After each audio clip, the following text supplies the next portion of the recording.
when are you ever going to have that kind of conversation? When are you ever going to be able to say, someone says to you, I think I'm going to end my life. As a coach, I'd imagine that you'd be like, oh my God, let's talk about this.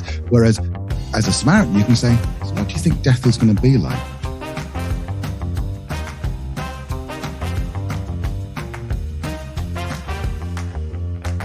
Hi, this is Elliott, and you're listening to Expansive Intimacy with Jim Young.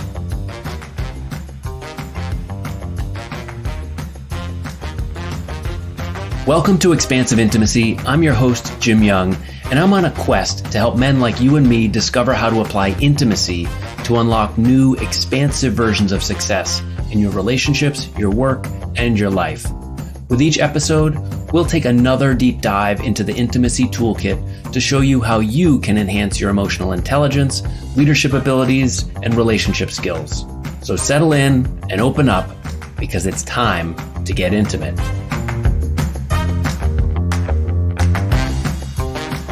Hello, everybody, and welcome to Expansive Intimacy. I am your host, Jim Young. This week, my guest is somebody who had me on his podcast quite a while ago, and I was a little bit surprised in the aftermath of recording that podcast because I got this email from his wife, who co-runs the podcast with him, saying that the episode where we talked about male intimacy had created this huge opening for them in their relationship to talk about some things that they just generally don't talk about, and it had a really big effect on them. And I was really flattered and touched, not at all something I was expecting, and obviously something that I'm going for. Part of what this podcast exists for is to help open up conversations about intimacy. So when Elliott and Leeanne Elliott both separately reached out to me to say how powerful this was, I said, okay, I want to bring Al onto the show and get his perspective on intimacy, turning the table on him. So Al is the co-host of the #1 workplace culture podcast in the UK. It's called Truth, Lies, and Workplace Culture. They tackle a lot of really important issues in this day and age when workplace culture is a huge topic, and there are so many impacts of having good cultures or not so good cultures. In addition to running the podcast, Al and Leeanne's organization does psychology-based employee engagement surveys to help identify insights into current staff culture, engagement, and well-being. And they do consulting work around that. So they're using that scientifically backed data and insights from your people to help you grow a great workplace culture. On today's episode, we're going to talk about a bunch of things, including how to maintain boundaries with your spouse when you work closely together, whether that's in the same physical space or the same company, even as Al and Leeanne do. We'll also talk about why conversations that men have with each other just can't be compared to even the closest woman in your life, the conversations you have with her. There's something really special about conversations that men have together. And also, how can we align our communication styles with each other, whether it's men or women? And then there's a really fascinating story at the very end of the episode about an experience Al had working on a Samaritan's call center, and a really wild story about somebody who was calling in kind of a dire state, and how that connected to intimacy for him in a really unique way. So forewarning, or a pleasant surprise maybe for you, is Al is British, so we get to enjoy a British accent, which is one of my favorites. So let's go ahead and welcome Al onto the show. Al, welcome to the show. I am excited to get back into conversation with you and to switch seats this time. I know, yeah, the hoster has become the hostee. Yeah. Al and I first met on a podcast, and we were in opposite roles. So this is going to be fun to switch up the conversation. And as you know, Al, the first question that I want to always ask on this show is, how do you define intimacy? It's funny. I thought a lot about this, Jim, because intimacy being sort of, I was saying to you before that there's a Venn diagram where I am both, I don't have children, And I don't have a workplace because I work with my wife and that's it. And I'm English and repressed. So intimacy is a tough ask to say, what does intimacy mean? So I had a big, long think about it. And I think the short answer is intimacy is when potentially you might be sharing something with someone that you wouldn't otherwise just share with a stranger or even someone who you've known for a little while. So I think it's someone who you trust and the courage to be able to share something that you probably wouldn't share with other people. Yes, I love that. Revelation is a word that I like to use around intimacy, and it's part of the definition that I wrote up in the book, Expansive Intimacy, How Tough Guys Defeat Burnout, was this act of revealing ourselves to one another. And one of the things that I know from my own experience with you, and we had a bunch of conversations, both digitally and in person, or over Zoom, around my appearance on your podcast. And there was this revelation that happened. There was this intimacy that happened on the show. Like I was surprised at some of the things that came up when we were in conversation. And I wonder how often that happens for you as somebody who's English and repressed and working in a small bubble. Like, where do you find intimacy on the show? Yeah, we do. And this was one of the biggest surprises. This is our second podcast. Our first one was travel related, very lighthearted. We used to drink gin and tonic on the podcast and just chat with just random people who we met. But yeah, with this one, I have noticed very much so that we kind of accidentally get into intimate moments. I found that quite a lot of interviews, there'll be a point where someone will take a pause and sort of go, I've not thought about that for a bit, or no one's really asked me that before. And that's one of the things about the privileges, of being a podcast host, is that you have the ability to not only shape the conversation, but also control its direction and its depth in terms of subject matter. And I think a lot of podcast hosts don't have the courage to ask tough questions. I tell you who does a really good job of that, and that is Stephen Bartlett from Diary of a CEO. Unfortunately, it's become a little bit of a sort of a thing now that he asks about his childhood and someone has to cry on his show. But he was at the very beginning, in the first 30 or 40 episodes, he was very good at that. And we've certainly modeled what we do around that. So it's quite surprising how often you get these intimate conversations, which is why in the end of every single interview, I go, look, if you don't want me to broadcast a certain part of that, please tell me. And some people have said, please don't broadcast that bit. That strikes me as a really important tail end of the process of creating the safe spaces where intimacy can show up. And having been on your show and feeling really safe, I didn't notice it at the time. I didn't notice how you did it. And I wonder if what are some of the things that you do to create those conditions where somebody can take a really difficult question, a really deep question, and say, okay, I'm going to share this. Do you know what you do? I'm worried about what's the expression? Pulling back the commode. What's the word? I get it wrong. I don't know that I'm saying it right, but I'm slightly worried about disclosing this. But yes, I kind of do know what I'm doing with that. I mean, in terms of tactically, then I'm not really sort of a blokey bloke. I'm quite happy just to sit there quietly, not tell anyone about what I've done or anything like that. Just like, okay, tell me about you. So tactically, I don't think I come across to particularly other men, but also women. I don't think I come across as someone who's particularly egotistical and wants to go, let me interrupt you and tell you about this. Yeah. But there's also the fact that I deliberately leave gaps when I ask a question. And when someone stops talking, I also leave gaps to the point where I want it to be uncomfortable, because often at that point, if someone does stop and go, so that's how we ended up adopting the puppy. And I just keep quiet. And I go, of course, my first dog, it died. And so I called the puppy after my first dog. And, and you get the gold that you wouldn't have otherwise got if you just gone, okay, so where does the puppy live? Not that my podcast is around puppies. I'm not quite sure why I chose that example. But that's tactically. But I mean, strategically, it all comes back from my time at something called the Samaritans, which is in the UK. I don't know whether it's in the US. You probably have something very similar. I think the Good Samaritans. Yeah. Is it called the same? Yeah, the Good Samaritans is the way I know of the organization. Yep. Right. So in the UK, it's probably the same in your part of the world. But in the UK, it's volunteers who turn up. They generally do about 4 to 8 hour shifts, and they just get on the phone or email or text to people who are totally anonymous, and they tell you if they're in distress or despair. They tell you things they wouldn't necessarily otherwise have told you. And that was my training, 5 years in that. And that's in fact how I met Leeanne as well. And so in terms of strategy, that taught me so much. Oh my God, that's everything. That ability to create a space is important. That's why I asked the question as part of what I want to reveal on this show, or what's the intimacy toolkit, as I call it.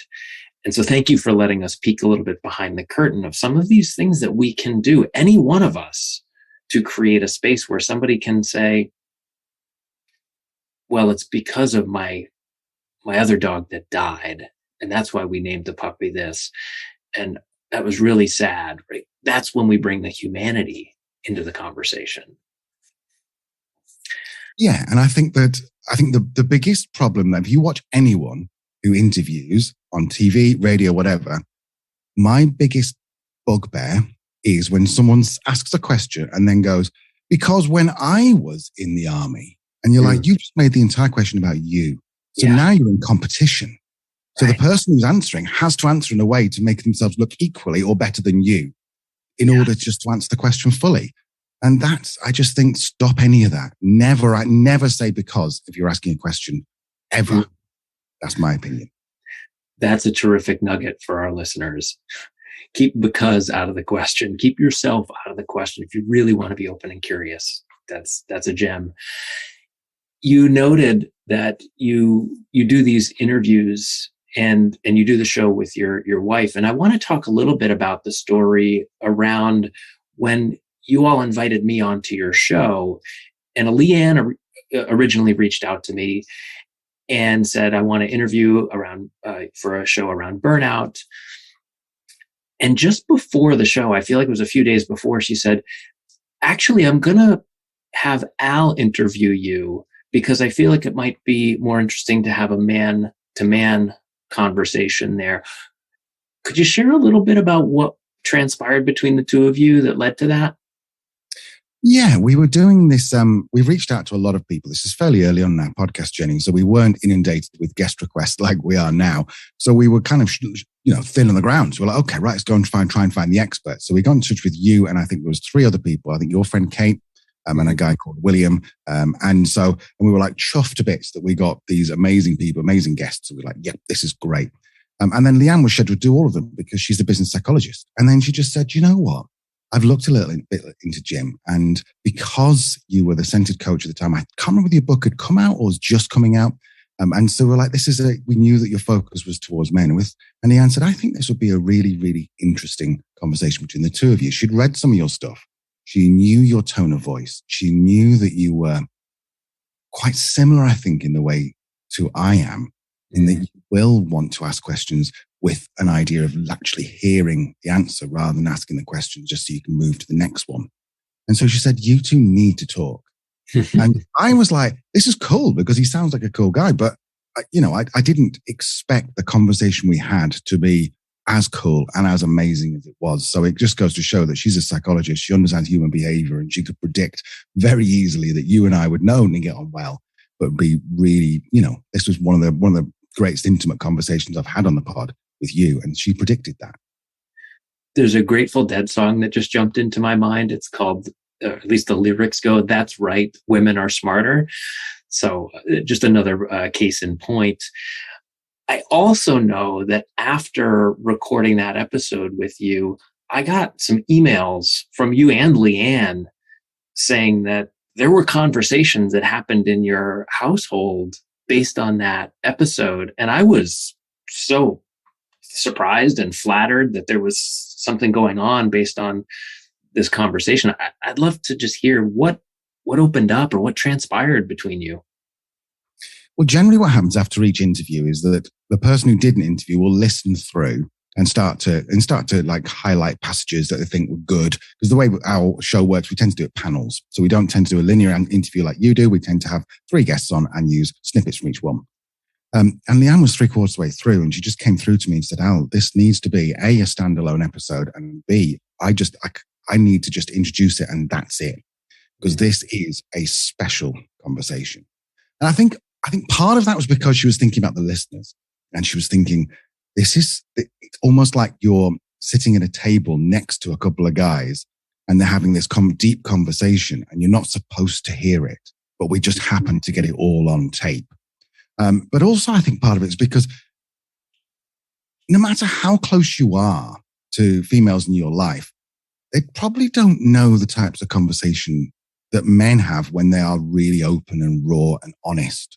Mm-hmm. And they don't tend to understand, just we aren't privy to the conversation they have with their female friends that are very raw and honest. And so I think she felt it was something special, that not only was it like she was listening into a conversation she shouldn't have, but there was stuff in there that she probably learned about me that she'd never heard.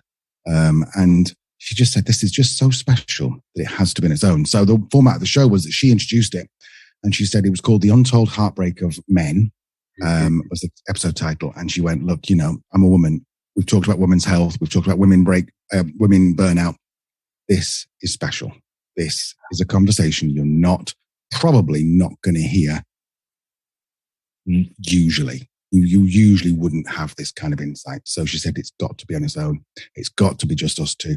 And she can't have any part of the actual conversation. It was just top and tail by her. And she said it's going to be brilliant. And it was. It's continues to be, one of our most popular episodes we've ever done. Mm. It was really a special moment. I remember finishing that up and going upstairs and saying to my partner, I'm like, wow, I just had this really, really deep conversation with this guy who I just met, basically. And we've stayed connected for months later. We're in touch pretty regularly, which does not happen. I've been on dozens of shows and I've loved, being on shows, and I don't always get that connection. And I think that speaks to a little bit of what you shared a little earlier, is that we can create intimacy with strangers. We can build relationships where you and I have never met. We're an ocean away. And yet here we are, we still, communicate on a pretty regular basis. I wonder, you mentioned also, I want to come back to this bubble idea, is kind of how I'm thinking of it, that you said, you're kind of a repressed Englishman, which that made me chuckle when you noted that you work from home or remotely, wherever you might happen to be. I know you're in Italy right now, and you work with your wife. That's a lot of your world. What is it like to be in that space where you have a relationship with your wife that is intimate, as primary partnerships are? How does that then play out when you then switch your hat and you're in work mode? What's it like to be in an intimate relationship and a working relationship with your partner? I think it's equal parts amazing and frustrating. If anyone's got a business partnership and they've been in it for a while, then they probably have a relatively similar dynamic. And you know that if you're passionate about something, then you will argue your point about X, Y, and Z. But at the same time, I think the secret between the two of us is that Leeanne has taught me the way that I react and the way that I think. And then she's explained to me the way that she acts and thinks. She's very much introverted, very much, she has a particular fancy scientific psychological name for it, but she basically thinks about things. So she thinks about things a lot, and then she'll come out and she'll say, right, okay, I've thought about it. This is what I think about it. This is my opinion. Whereas what I will do is I'll talk out loud. So, for example, let's just say we say, I'm going to start a YouTube channel. So I will sit there with the YouTube channel as a nascent embryo of an idea in my head, going, right, we're going to start a YouTube channel. So I go, right, so we could do this, we could do this, we could do this, we could do this, we could do this. And then I'll say to her, what do you think? And she'll go, sounds good. And I'll get I used to get a little bit sort of annoyed about that. I'm thinking, bloody hell, look, I've just given you this most amazing idea. And then a day later, she'll come back and go, do you know what? I really loved this idea, and this idea. I've thought about it. We can add this and this and this, and we can make it brilliant. And I go, what the hell are you talking about, love? because I've totally forgotten what I said the day before. But she's taught me that's the way that it works. So very much, if we have an idea or if we have a discussion, I will say, as I'm thinking it, I will say it. She will definitely take a step back, absorb everything, think about it, and come back in a couple of days' time. And she will then tell me what she thinks about it. And also what's interesting as well, Jim, and you know, when you say, you ask people, what do you think about this? And in my experience, most people go, well, so what I think about the Northern Ireland problem is this. And I'll say to Leeanne, what do you think about this? And she'll go, And she'll genuinely sit there for 2 or 3 minutes, think about it and go, this is my opinion on it. It's so odd for someone who doesn't think that way. Yeah. So it's kind of a strange situation, but once you get to understand it, like I have another partner, not another wife, I have another business partner who I've got a property company with and have had he worked for me when he was 16. And we've had a company for about 20 years that owns properties in the UK. And he's very similar. And so I'll ask him something and he'll go, okay, on WhatsApp. And then I won't hear from him for 3 days. Then he'll send me a big long email about what he's thought about. Wow. So it's so interesting to understand how other people think and how they are different to you. And that, I think, is a secret to intimacy, is not expecting everyone else to act and think the same way that you do. Yeah, we are self-centered beings, right? We expect the world to understand us and oftentimes respond to us in kind. And that's a divide that I've certainly seen as well, that think to talk versus talk to think way of going through the world. How long did it take for you and Leeanne to figure that out about each other? Do you know what? I don't know. It's a good question. We've been together about 15 years, married for 10, worked together for about 7. Mm-hmm. Probably only in the last 2 or 3 years that I've understood that, because our conversations have been around our joint business, our joint podcast. Whereas before, the conversations have often been around her work and my work. And if you're doing work, then I get the chance to do my way of thinking, and then she gets a chance to do her work, think about it, and then she brings it up. So there's no reason for her to bring up her work until she's had to think about it and she knows how she feels about it. Mm-hmm. So it's only a relatively recent thing. I'd never thought about that, but yeah, it's a relatively recent thing. Hey guys, it's Jim.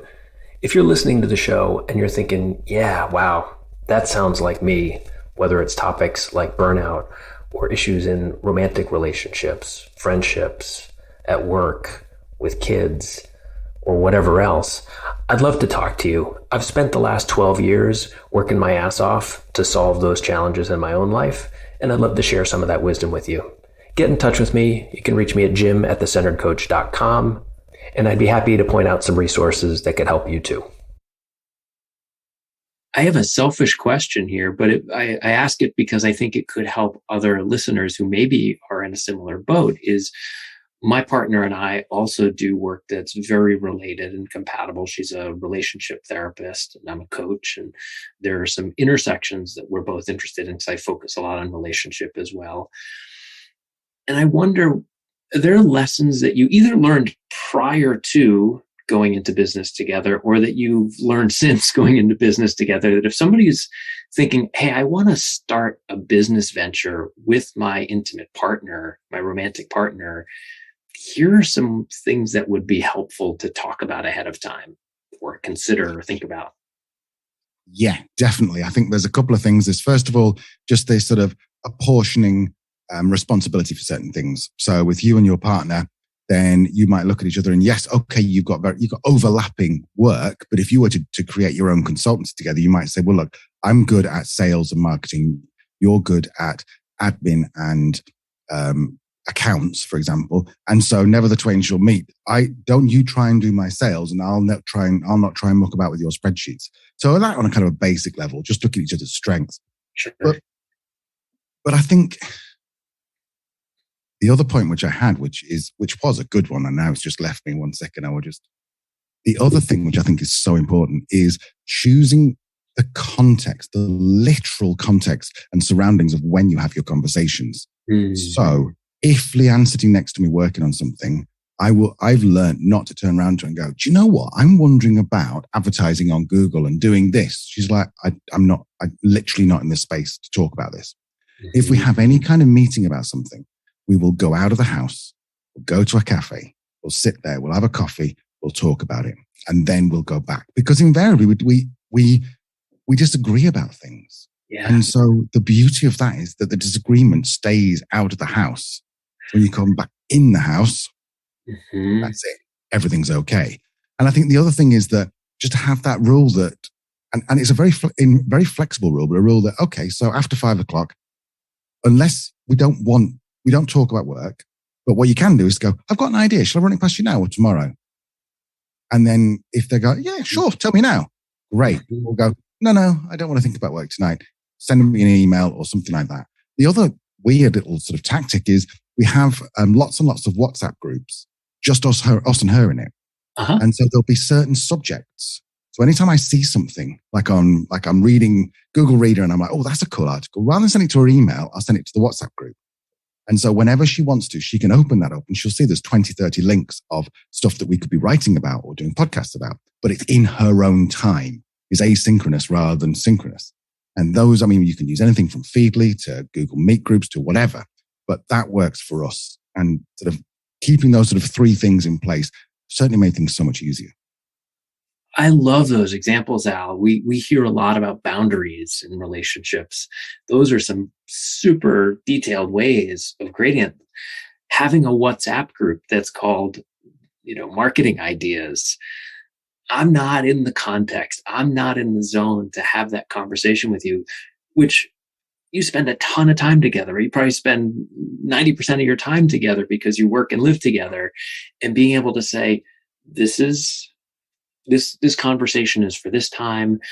I have a little bit of agency about how we're going to go into these conversations, especially if there's something that could be more heated and passionate. And then taking that outside the house to say, we're going to keep this a clean space as much as we can. We'll have our passionate conflict about work at a cafe or for a walk in the park. Can I ask you a little bit more about a cultural phenomenon that we've touched on a little bit about English repression? And I'm a U.S. citizen. I was born and raised here, and we've got our own challenges around intimacy. And we look over across the pond at our mother country, as from where the U.S. started, and I think we have this impression of British society as less intimate, more buttoned up. Is that reality over there? What is intimacy in the UK? Great question. I love the way you think about these things. This is so cool. So I think that we share a lot more in common with Australia than we do with the US, I'm guessing, because, let's be honest, the British kind of invaded everything that could be invaded. So we probably did the Australians most recently, but we definitely see a lot more in common. And you'd be looked at very strangely if someone said, if a perfect example, right? When you walk up to someone, particularly if you're from north of England, you say, all right. And they go, all right. If they answer that question, all right, or you're right, if they answer it, you look at them like they've got 3 heads. You're like, no, I wasn't asking if you're all right. I'm just saying, all right. And they go, yeah, you, yeah, off you go. And so that's kind of like the culture is that you don't say, I suppose it could be the same. I've not spent a lot of time in North America, but it could be the same as like, how are you? Or how are you doing? How you doing? Exactly the phrase I was looking at. So there's that. But then there's also the fact that we tend to hide intimacy around insults. And you tend to find that the closer the friend is, the more horrific, this is particularly with males, the more horrific the insults will be. And what they tend to be is more like, if there's something you're really, really like, you feel quite sensitive about, then rather than your mates going, are you okay? They will take the mickey out of you for that exact thing, but amongst your close friends. They wouldn't stand in a pub, shout at you. Like I've friends with a lot of doormen who I used to work with when I was in the pub game about 20 years ago. And they all delighted in the fact that when I was sitting there one day, one of them turned around and went, you look like David Guest. And this was like 7-8 years ago. And he's like, yeah, you've got a face like a melted candle. And from that point forward, they always say to me, all right, David, oh, yeah. And send me pictures like memes of David and all this kind of stuff. Now, whether I do or not, I suppose I have a resemblance. And that's probably quite hurtful for someone to say, sorry, David, I know he's not with us, but sorry, David, but that's probably quite hurtful for someone to say, you look like that. Mm. But that's the way that we would be going, all right, mate, how's it going? We'll send ourselves, I don't know whether you're in WhatsApp groups, but with a lot of male WhatsApp groups, they'll send sort of like really horrific memes to each other. And what that really is saying is like, rather than saying, hey, mate, how are you doing? How's things going? You'll just send them a horrific meme and they'll go, oh, he's thinking about me. Thanks, mate. And you'll send one back. So I don't know whether that's necessarily my age group because I'm Gen X. So potentially Gen Z would be a lot more open to talking about feelings. I don't know. But certainly with me, that's the way that me and my male friends tend to talk. And I see them once every 3 years because I move every 6 months. So I see them once every 3 years. So it's even more important that they are sending me insults because I know then they're thinking about me. That's not terribly different than what goes on in the culture over here, at least as another Gen Xer on this side of the ocean, is that there's this desire to remain close. I talked about it in the book in a few different ways. There's this competitive nature that we hold against each other and try to be funny about it sometimes. But there's also this homophobia factor that's in there that we can't actually get really close to each other. We can't say, hey, I love you. We can't say, I miss you. We can't say things like that because we'll then get painted with this homophobic brush of like, hey, dude, don't go there. Does that exist in the UK as well? Yes and no. Yes, definitely. Generally speaking, if you sent your mate a thing, I was thinking about you tonight, love you, they'd be like, what the fuck, man? What are you doing? What the hell are you doing? But then there's also like in the north of England, where I spent most of my life, it's almost like a softer, there's a harder type of person, but a softer way because particularly in the north, men will call other men love, as in like, all right, love, how's it going? Or give me a packet of crisps with your love, and it'll be to another man. Yeah. And I heard that first in Leeds when I was a student, and I thought it's because I got long hair. So the very next day I went because I was trying something and it looked horrific, by the way, Jim, you're quite right. So I went and got my hair cut the next day, and then I went to the same place and they went, all right, love, do you want the same again? And I was like, what are you doing? I'm not a woman. And I realized afterwards, that's just what they say in Leeds. They call men, women, everyone's love. And so I adopted that. And so with a lot of people who I meet now, I will intentionally say, are you free for a call, love? And possibly got a kiss or something. And because I'm not like a really sort of like man, then they're kind of looking at it and go, oh, that's quite nice. I think they do anyway. Then maybe they don't. But quite often, I've got one friend who I met a couple of years ago, and we're now very close. And when he first called me love back, I was like, oh, it's cool. Feel like we're mates now. It was really cool. So yes, there is, generally speaking. I wouldn't land in Liverpool airport and go up to some fella and say, all right, love. But when you get below that crust of masculinity, you do find a bit of a soft center. That crust of masculinity. I love that imagery because that's universal. And you said, I wouldn't go up to somebody in the airport that I just encountered and use this term of endearment with them. What gets below the surface for you when you find, like, how do you know, okay, it's okay to go to that place where I can say, like, we're now a little bit closer. How do you know when to take that risk? Maybe is another way of asking that. I don't know. I don't know whether it's intuitive, I've heard you talk before about, and I'm going to totally paraphrase you here, but it was something like sort of, you have this context, this courage and this trust. And once the three things happen together, then you go, okay, right, now I can be sort of intimate, relatively speaking. So I suppose it's probably a lot of it is quite intuitive.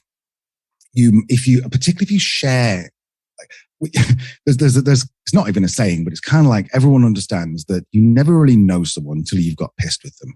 And if you go out there and you go and have like 8 pints and 16 tequilas and you dance like a knobhead up on the dance floor and stuff, and this is someone who you work with, you know that you've got this bond.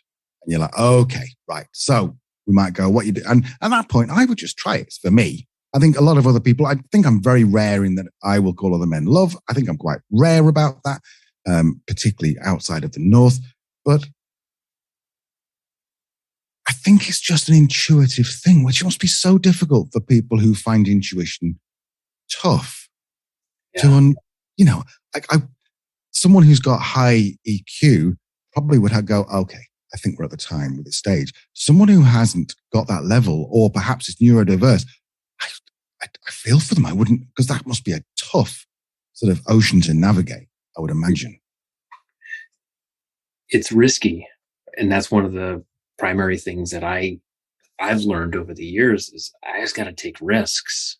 I have to put myself out there if I want that connection. So we're getting close to the end of our time. And I want to dig just a little bit deeper, and I want to test, is there something that, as now we've now had multiple conversations about intimacy. You and Leeanne talk about it. You've got this frame.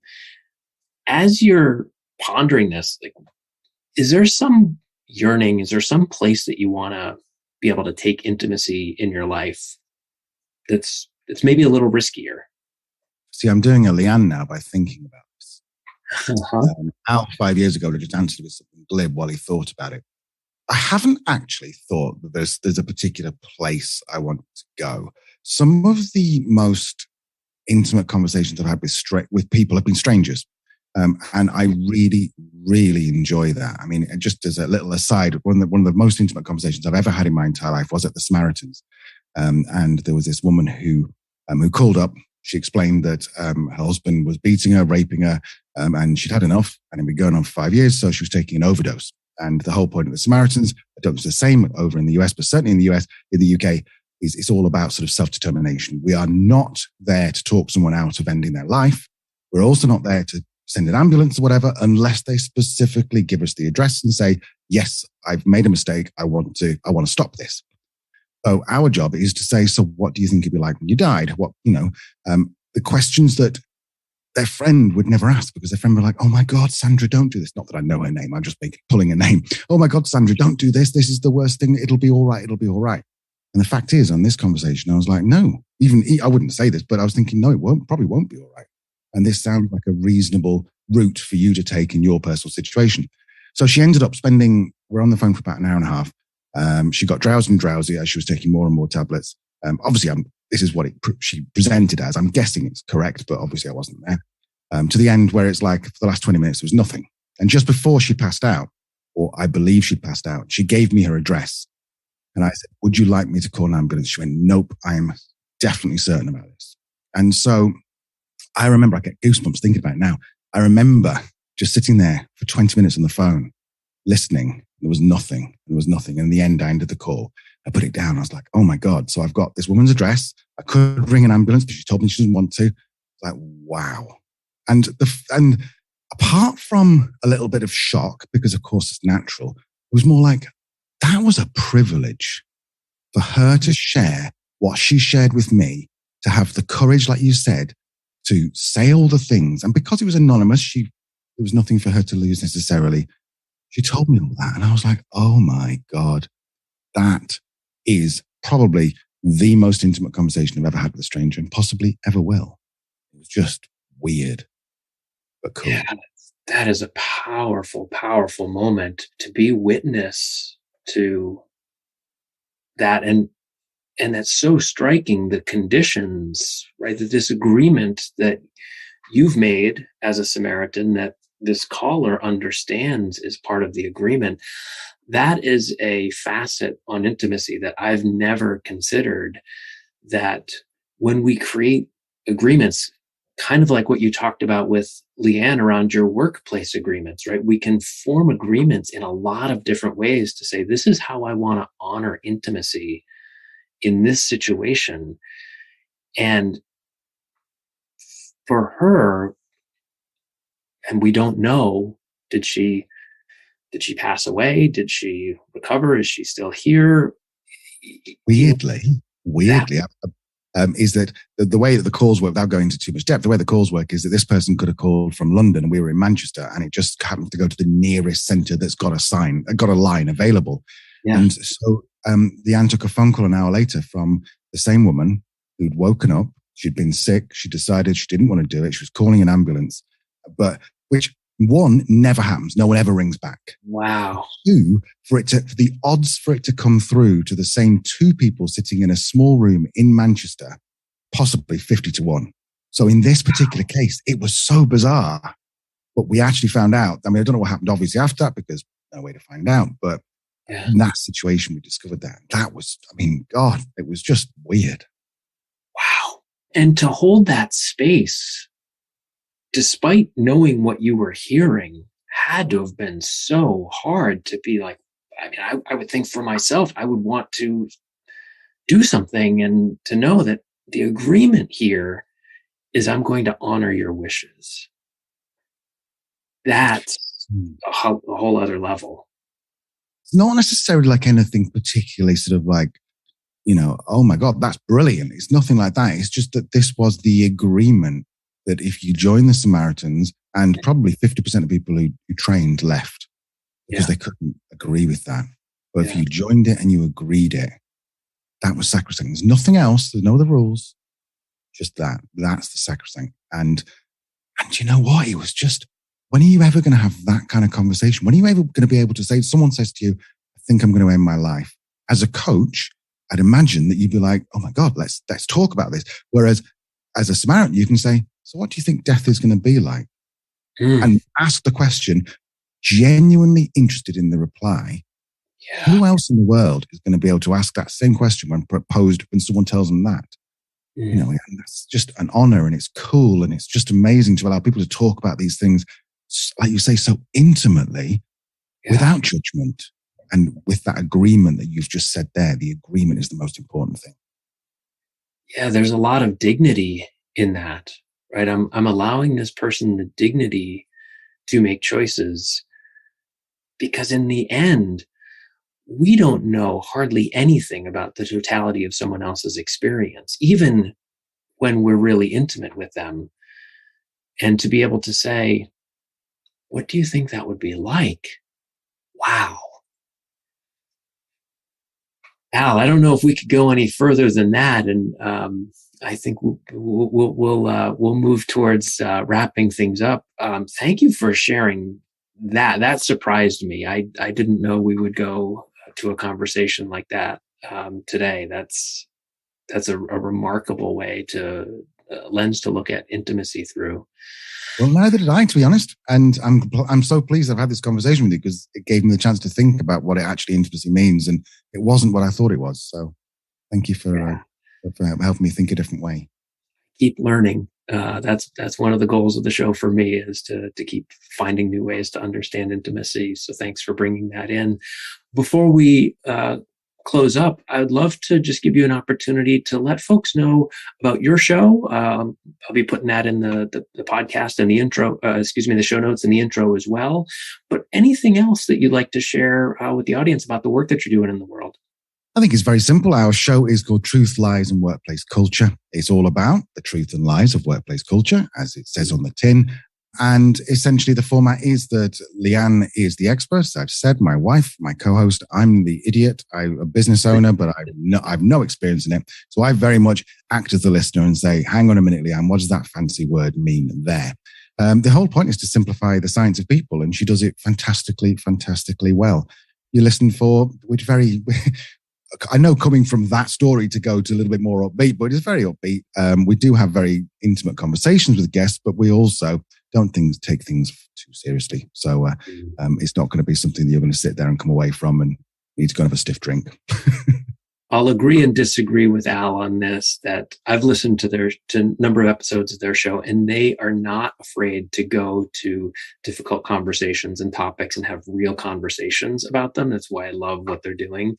And I'll also disagree that you're the idiot. I don't know if that's, that might be some self-deprecating English humor. You're good at that too. Yeah. Well, Al, thank you so much for joining me today. It's been a privilege to have you on and to hear your story. It's been an absolute pleasure to be here, Jim.